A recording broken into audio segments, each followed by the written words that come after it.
first 15-minute speaker today is Bill Kaewert. Bill is the President and Chief Technology Officer for SENS. He's going to take the stage, and a few more things about Bill. He's the founder of 2 power protection companies. Bill has more than 30 years' experience applying technology-based solutions that assure continuity to electrical power applications. Bill is an active member of EGSA, serving on the board of directors in 2014 to 2016. He is also a Raleigh School instructor and is also the strategy officer of the FBI Infrared Electromagnetic Pulse Special Interest Group. So ladies and gentlemen, please welcome Mr. Bill Kaewert to the stage.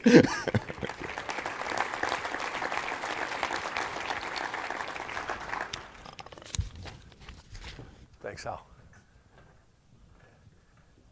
Good morning. The guy with the real magic this morning is Hal Walls.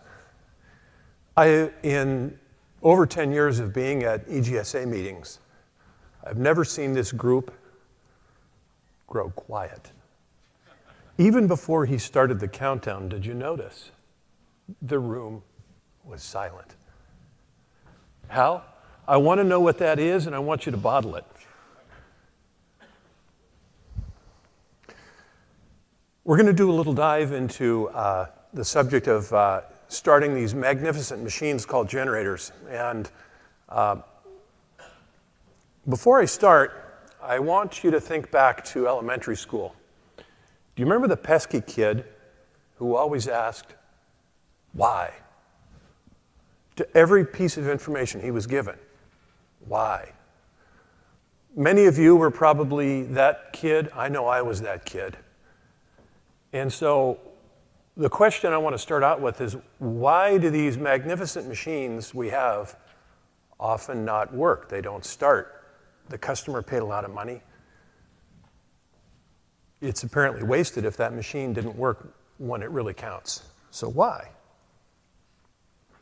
Most generators are started with electric power. They use batteries. And this chart up here compares our experience with vehicle starting batteries, which is the blue line that's curved, and then we have Genset batteries. What the chart shows, in essence, is that Genset batteries are typically replaced every 2 years, maybe every 3 years. Vehicle batteries, why do they last almost twice as long? And yet, how many of us have problems starting our cars? I never do. Why? What's going on? We're going to dig into that a little bit. Rapid disassembly is a euphemism for battery explosion. Now, I've never seen a car battery explode. I've never had a car battery explode. I don't know anybody who's had a car battery explode. Are there any technicians in here who've heard of, seen, or cleaned up a generator battery exploding? Quite a few. Why? Do generator batteries explode and car batteries usually don't? What's going on? So what we're going to do is we're going to look at how these batteries are used. We're talking about starting batteries, and starting batteries are used in vehicles. They're used in generators.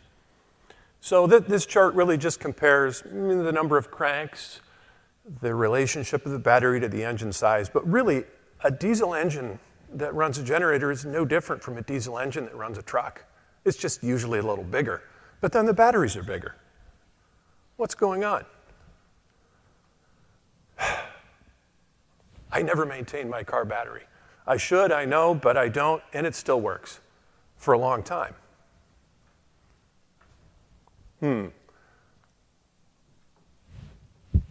Could it be charging? Because your car battery is only charged when the engine's running, which is about 500 hours a year when you drive 15,000 miles at 30 miles an hour on average, which is pretty typical. Heavy trucks are going to run a little bit longer than that, of course, but they don't run 24/7. So is float charging a starting battery a problem? Well, gosh, UPS batteries are float charged.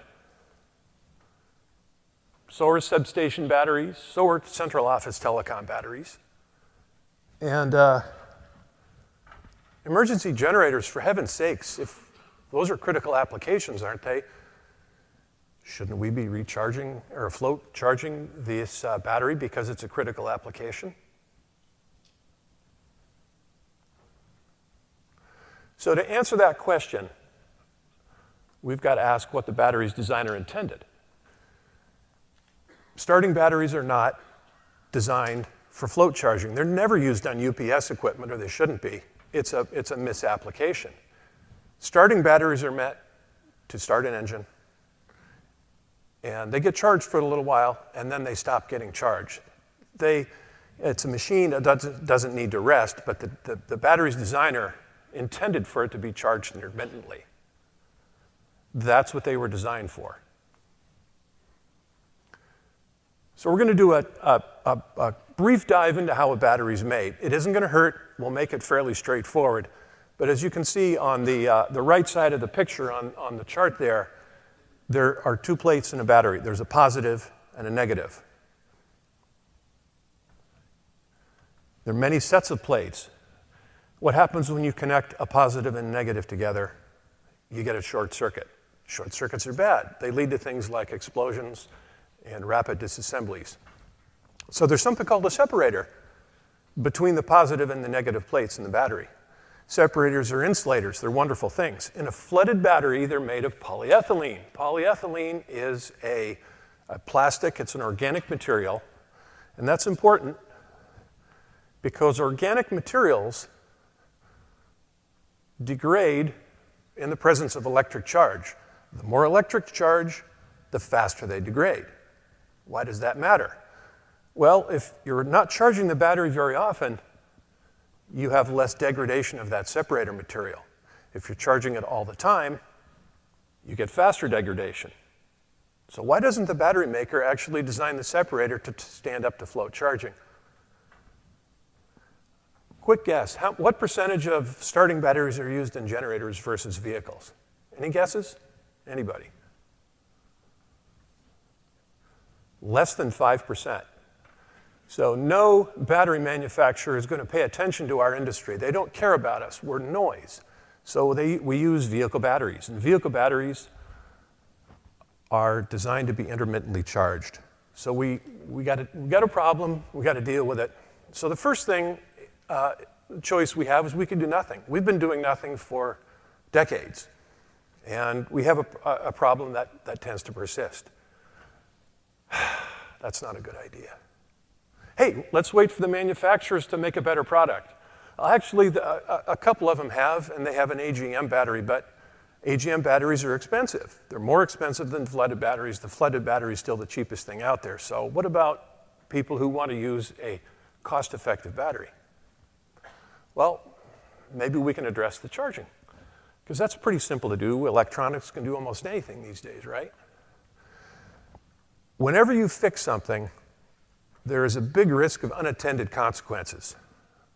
So the last thing we want to do when we try to fix the charging system is break what already works now. So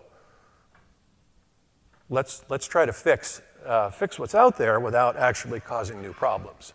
So what we're going to talk about is what we call a hybrid charge profile.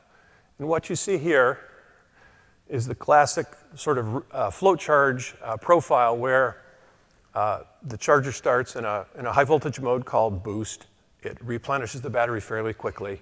And then once the battery reaches a fairly high state of charge, the charger shifts into a float mode. And that's very well established, understood. This is well understood for many years.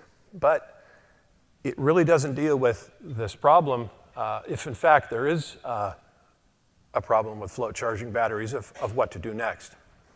And one thing I forgot to mention a few minutes ago, this is just not, it's not Bill's pet fantasy that this is what's going on. We have information from battery design engineers, including one at the largest battery manufacturing company in the world, which says that this flow charging is a problem for automotive-type batteries. So here's what we can do. Let's say we've got our battery charged, and then we float charge it for a little while. Well, let's pretend we're an automobile, a vehicle, a truck, a machine. Let's turn it off. But in many cases, generators, don't we have constant loads? Don't we have some electronics actually on our DC bus that need to continue to be powered? Yes, we do. But what we can do is we can cut back the voltage of the battery charger to a point just above the open circuit voltage, so we're not actively charging, but we're actually powering the connected loads. Cool. Well, next, periodically, we have to charge we start our car, we run it, we top the battery up, so we can refresh it. We'll refresh it for a little while, and then we'll go back to this lower voltage, so we're not stressing that polyethylene separator. And we'll keep repeating that until the battery discharge, and we start it all over again. Sounds pretty simple, right? It is straightforward, it's simple, it works, and you probably have some questions. Like, what about the laboratory test results? Where have you proven that the battery actually lasts longer? Great question. I wish I had lab test results, but the first problem with that is the battery guys, the battery people have what's called a junk bin. The junk bin, as you can appreciate, is a bunch of old batteries that have come in, and many of those are analyzed. The bad news is nobody knows where they come from. Is this 8D from a truck or is it from a generator set? Don't know. So how do we tell where it came from? We have to segregate that. That information that doesn't exist, nobody's interested in funding the study. We don't know. What about AGMs? Aren't they supposed to be float charged all the time?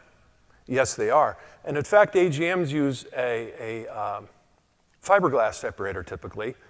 They don't use polyethylene, and the fiberglass is not subject to oxidation under charge. That's great. But what if I want to use this charge regime? Is it going to hurt the AGM? The answer is AGMs are used in vehicles all the time, so if AGMs are suited for vehicle use, they should be suited for Genset intermittent charging. Next question. But my flooded SLI battery manufacturer recommended float charging. They gave me voltage. Well, they have to, because the codes and standards say the battery has to be charged. And so in the absence of this charging profile, all they had in the past was float charge it at some volts per cell. And so they have to do that for fire pumps and for emergency generators. The standards say those chargers have to be there. So they have to give you some information. And in fact, the battery companies don't know anything or very much about our industry. They just know that there's some problems here that are a very tiny fraction of their total sales. Won't the lower charging voltage allow some battery capacity to be lost? If there's a large load on your DC bus, which in a generator set application is usually not, it's not a problem. But if there is a large load, this is not a good thing to do. Like nobody in a telecom site where you've got many, many amps of current flowing all the time, it would be a bad idea for that. But for our application, it's a great new approach. We think it will substantially reduce the incidence of battery explosions. We also believe that it will lengthen traditional flooded lead-acid battery life. And Hal, just to roll up, you didn't have an introduction video for me. Do you have the concluding video for me? No, well, I don't. No, it doesn't work. Do we have time for questions, or is that something we do later? Otherwise, it's back to you.